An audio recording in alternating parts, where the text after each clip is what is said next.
I speak and testify from experience that God has gifted these people with the courage to be just. In this context, I advise the Muslims to obey this government sincerely. Remember, he who is not grateful to his benefactor cannot be grateful to God. The facilities and comforts people enjoy these days are unprecedented. Just look at the facilities provided by the police, post and telegraph, railways and other departments, and think of the advantages that accrue from these services. Did such facilities exist some 60 to 70 years ago? Be fair. Why should we not be thankful for enjoying so many benefits? Most Muslims criticize me and allege that the one fault in my mission is that I have abrogated jihad. Alas, these ignoramuses are simply unaware of the true significance of jihad. They only defame the Holy Prophet ﷺ and bring a bad name to Islam. The Holy Prophet ﷺ never mounted an armed attack for the propagation of religion. It was only when the atrocities perpetrated by the enemies against the Holy Prophet ﷺ and his companions exceeded all limits, and his devoted followers, both men and women, were mercilessly slain, and he himself was chased right up to Medina, that he was allowed by God Almighty to defend himself. It was not the Holy Prophet ﷺ who drew the sword, it was his opponents who did it. Many a time the brutal unbelievers wounded the Holy Prophet ﷺ, covering him with blood from head to foot. Even then he did not retaliate. Remember, had the use of the sword been obligatory for Muslims, they would have used it in Mecca. But the sword of which we speak was drawn only when the bloodthirsty non-believers pursued him into Medina. The enemy at that time brandished the sword. Today, the sword is no more. My opponents now attack me with false reports and religious edicts. Today, it is the pen which is employed against Islam. Can he who fights the pen with the sword be other than a fool or a tyrant? Do not forget that the Holy Prophet ﷺ drew his sword only when the unbelievers had crossed all limits of cruelty and barbarity. It was a simple act of self-defense, which the law of every civilized government permits. If a thief enters a house and attacks with intent to kill, it is no crime even to kill him in self-defense.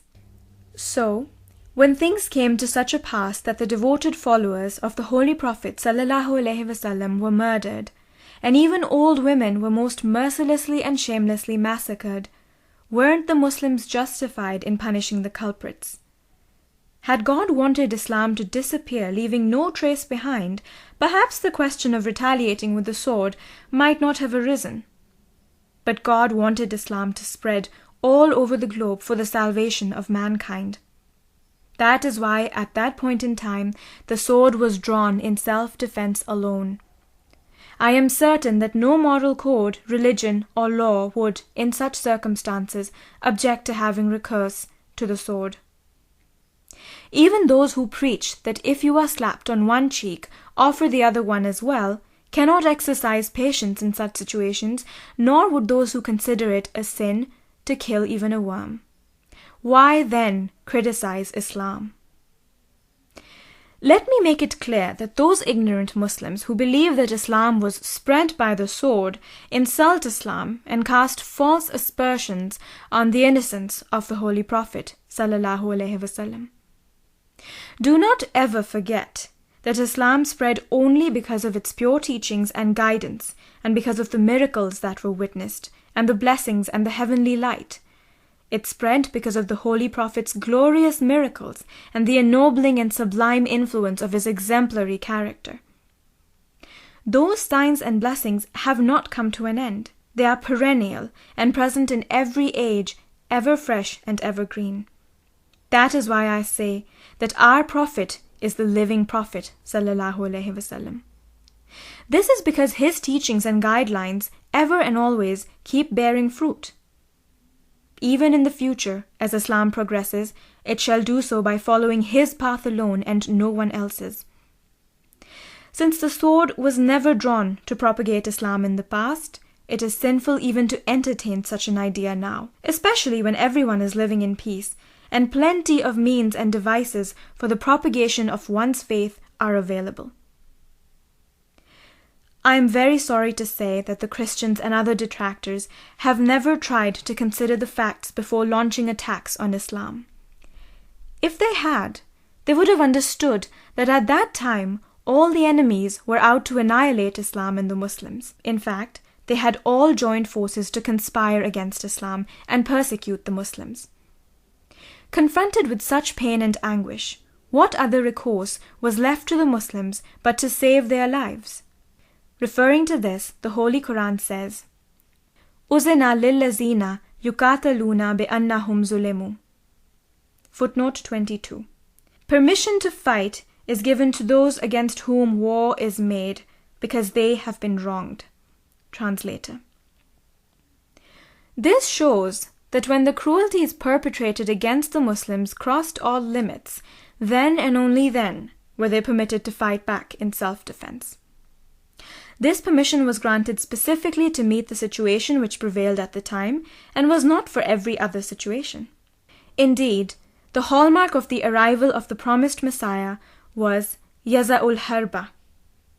Footnote 23. He would abolish religious war. Translator. The proof of the authenticity of the promised Messiah is that he would not wage religious wars. The reason is because today, the opponents too have stopped waging religious wars. The confrontation has, of course, assumed another shape and complexion. Now they use the pen as a weapon to attack Islam. Take the Christians, for example. The circulation of each one of their publications exceeds 50,000, and they make every effort to alienate people from Islam. In these circumstances, should we have recourse to the pen or the arrow? Who will be a greater enemy of Islam and a bigger idiot than the one who opts for the latter? What else would it mean except to defame Islam? Our opponents are not in the right, and yet they do not resort to the use of the sword. How sad and unfortunate it would be if we, being in the right, should think of taking up the sword. Draw your swords, if you will, and force a person to accept Islam on pain of death. What will happen is that he will get you apprehended by the police and leave you to relish the use of the sword. This way of thinking is simply absurd. Rid your minds of it. Time has come to reveal the bright and shining face of Islam, to refute all objections against it, and to remove the scar so unjustly stamped on its luminous face. But, I regret to say, that the chance God has provided to the Muslims to bring the Christians into the fold of Islam is being spurned and rejected. Through my writings, I have exhaustively demonstrated the way which would help Islam succeed and establish its supremacy over all religions. My publications are sent to America and Europe. Endowed with intelligence, those people have come to realize the truth. But when the same point of view is presented to a Muslim, it makes him froth at the mouth as if he were mad or a homicidal maniac. In point of fact, the teaching of the Holy Quran is none other than idfa' billati hiya ahsanu. Footnote 24. Repel evil with that which is best. Translator. The purpose of this teaching is to transform the enemy into friend through such kind and decent behavior that he is forced to listen with patience and calmness. I swear by Allah the Glorious that I am from him. He knows that I am not a liar nor an impostor.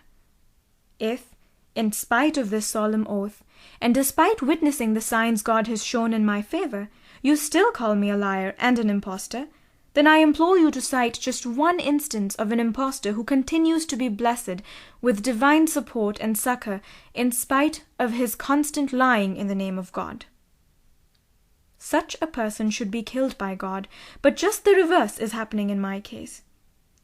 I again swear by God that I speak the truth and that I have been sent by him.